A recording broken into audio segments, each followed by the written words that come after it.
Good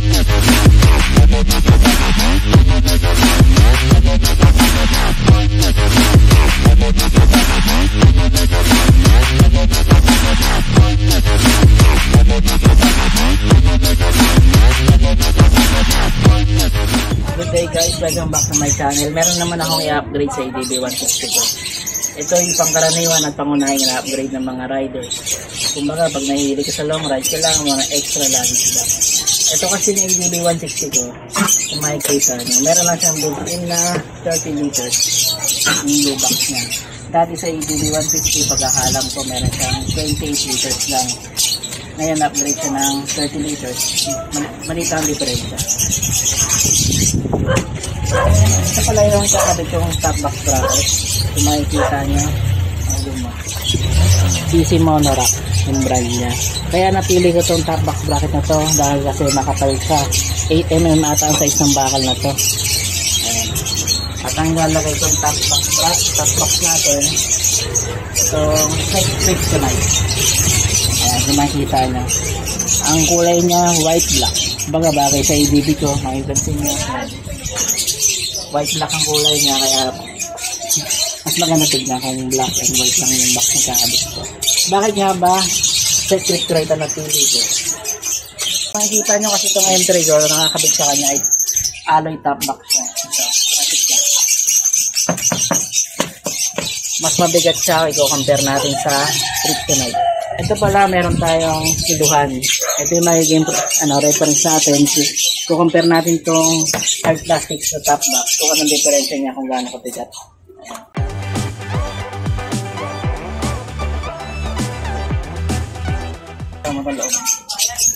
Mapapansin nyo, wala siyang laman na iba. Ito lang yung ano niya, leather niya, saka yung base plate ng top box bracket, saka yung tornilyo. Titimbangin natin siya para makita natin kung gaano kabigat yung box na to pag naka-install na sa unit natin.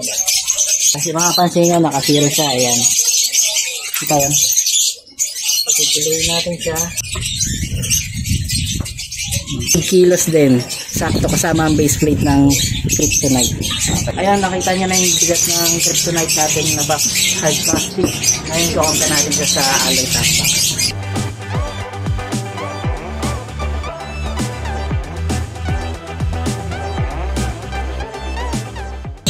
Makikita nyo, ito yung alloy top box at ito naman yung hard plastic na Kryptonite. Ito yung bagong labas ng SEC ngayon. SEC din yung brand nito, kaso alloy lang. Pagkumpara natin yung dalawa kung gaano kabigat. Kaya makikita nyo, walang laman ng alloy top box natin. Ayan. Papansin nyo, nandito ang base plate na naiwan sa. Siyempre wala yung baklasin nyo, nakakabit na sa LB ko eh. At ito makapansin nyo, kikluin ko na yung alloy top box. Makikita natin yung difference sa bigat.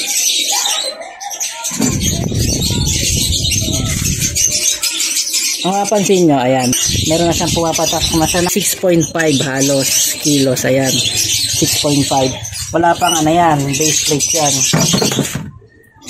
Bali halos ang difference sila 1.5 kilos to 2 kilos. Kaya mas pinili ko na dito itong hard plastic dahil magaan siya compare natin dito sa top box na to. Dahil medyo mabigat na nga itong ADB natin, mas okay kabit itong hard plastic.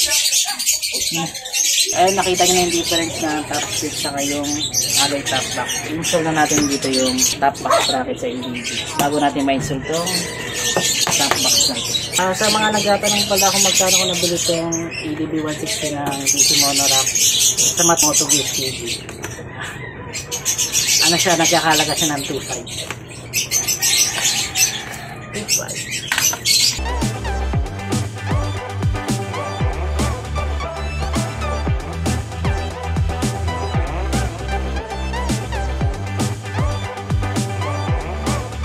Kung makikita nyo yung design ng DC Monorack, ito siya. Ayan. Level na siya. Dati kasi, pagka nilagay kasi natin dito yan, kadalasan na yan, nakayuko ang top box bracket na yan. Hindi siya level sa upuan. Makapansin mo dito, level na siya. Baga hindi na kayo ang box niya pag in-install natin mamaya. Install ko muna. Siluin din pala natin itong top box bracket na ADB para may reference din kayo kung gaano kabigat itong top box bracket na. Nakikita nyo, tumitimbang siya ng, ayan, hindi pa siya umabot ng 2.5. Ayan, yan ang bigat ng DC monolock ng bracket. Install na natin ito.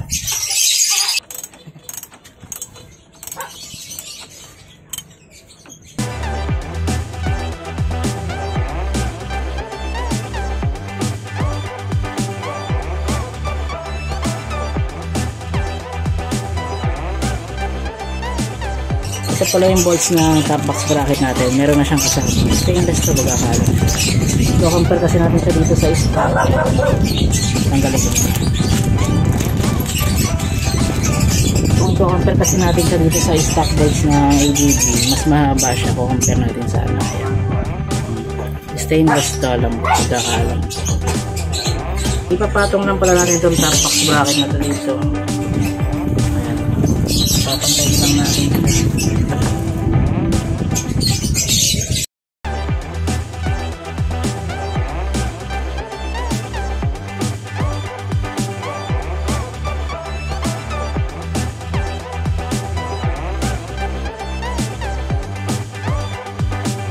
Gamitan pala natin siya ng H6. Ito yung size 6mm na Allen wrench.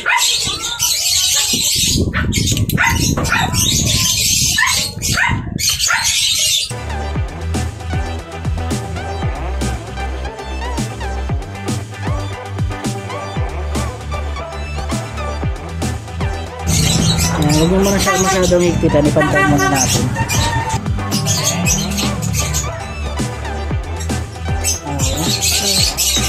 Pantay muna natin siya.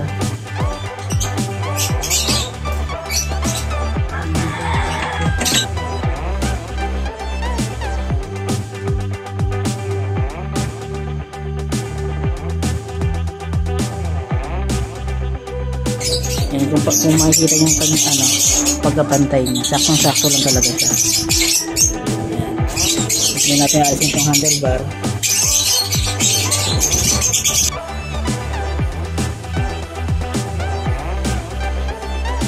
Diyan na pantay siya. Saktong-sakto lang halos. Ayan. Magamit pala tayo ngayon ng adjustable torque wrench. Ito siya, makikita mo, Flytech. Kiyargaan ko lang siya ng 11 Newton meter. Nakatapat na 11 sa 0, 11 na yan, sakto. Ayan. Mag-flip pala siya once na na-reach na yung tamang stick na nilagay natin. Ayan. Okay na yun once na na-flip na siya. Ayan. Marinig nyo naman siya. Ibig sabihin okay na yung pick na yan. 11 Newton meters.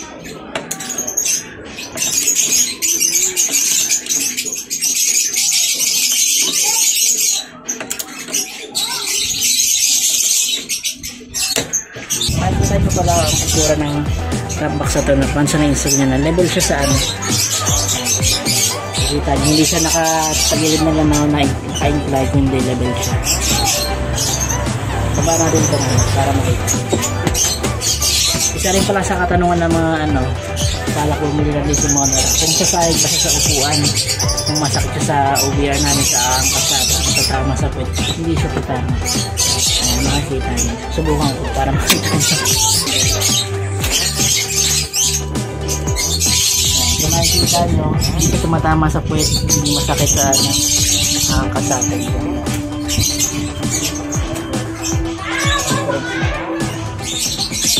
Malayo siya, hindi siya tatama rin sa mismong peta ng shock na shock.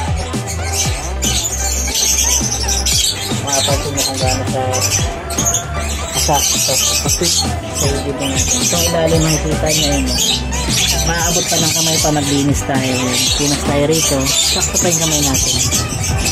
Ayan, hindi siya nakasahid sa plastic. Parehas.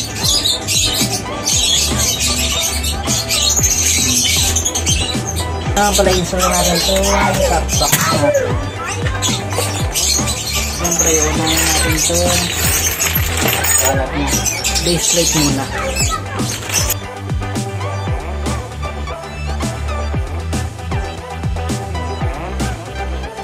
Ito natin sa i-install.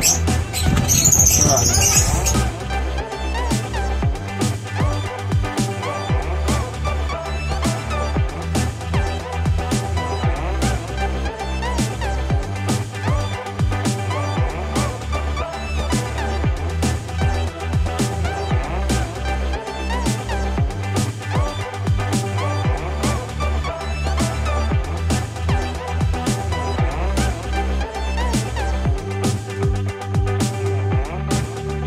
ito pala mga tol, may sakit din yung base plate natin. Ba, hindi ma-access siguro yung lock niya. Hindi mo nakaw, ganun.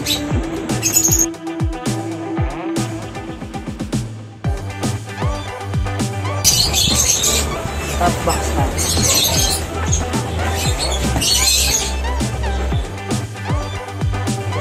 Ang pinaka-lock pala na ito. Ayan sa loob. Tatanggalin yung leather niya. Ma-access nyo na yung ano sa loob. Ito lang. Ito na yung pinakalock na sa loob.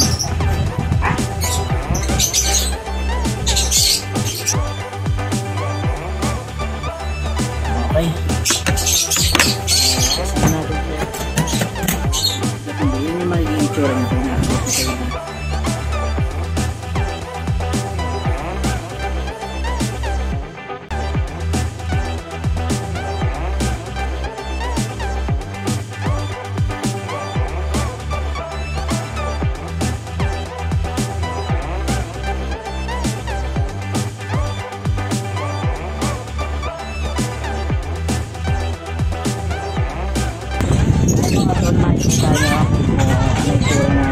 Kryptonite pag nasa ABB na mas magaan siya.